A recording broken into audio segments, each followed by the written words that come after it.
Medigadda damage పై judicial ఎంక్వైరీకి ఈరోజు పెద్ద ఎత్తున కాళేశ్వరం అక్రమాలపై ప్రభుత్వం సీరియస్.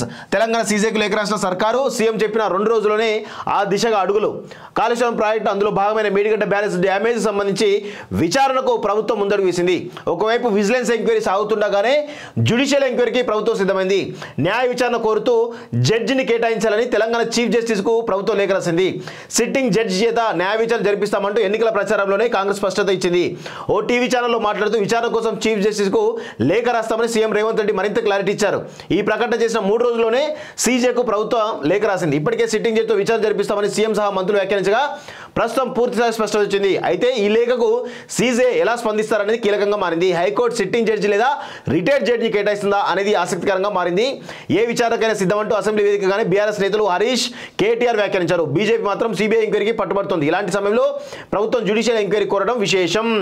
సో మొత్తానికైతే ఇక కాళేశ్వరం అనేది ఇక అందరు కూడా గుర్తుపెట్టుకోండి, కాళేశ్వరం అనేది ఇక రాబోయే రోజుల్లో కల్వకుంట్ల చంద్రశేఖరరావు స్మారక ప్రాజెక్టుగా అది అంటే ఉండేటువంటి అవకాశం అయితే కనబడుతుంది. అది పెద్ద ఎత్తున మరి దానివల్ల ఉపయోగకరమైనటువంటి విషయం అయితే మనకైతే లేదు వాస్తవంగా. ఈరోజు ఏదో కొంత మేనేజ్ చేసేసి ఈరోజు ప్రజలను మభ్యపెట్టేటువంటి ప్రయత్నం చేసిండు, దొరికిండు. ఈరోజు దానిపైన కొన్ని లక్షల కోట్ల రూపాయల అవినీతి జరిగింది అనేది స్పష్టంగా మనకైతే కనబడుతూ ఉంది.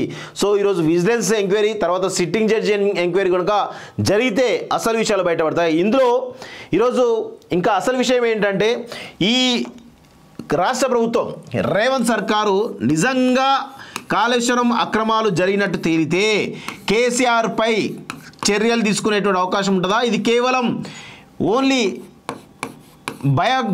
భయభ్రాంతులకు గురి చేసేటువంటి పనా లేకపోతే ఇంకేదైనా లాలూచి రాజకీయమా అనేది తెలియాల్సి ఉంది. దానిపైన స్పష్టత రావాల్సిన అవసరం ఉంది ఖచ్చితంగా రేవంత్ మీద. ఎందుకంటే ఒక నమ్మకం ఉన్నది, కేసీఆర్ మీద కొట్లాడే వ్యక్తిగా రేవంత్ పైన ఒక నమ్మకం ఉన్నది. కాబట్టి మరి ఈ కాళేశ్వరం అక్రమాలన్నింటినీ కూడా బయటపెట్టి ఈరోజు కేసీఆర్ని కానీ ముఖ్యంగా హరీష్ రావుని కానీ ఇద్దరిని కూడా బొక్కలేయాలి. దానికి సంబంధించిన అధికారులను కూడా బొక్కలేసే విధంగా ఆయన చర్యలు తీసుకుంటారా లేదా అనేది స్పష్టంగా మనకు తెలియాల్సి ఉంది.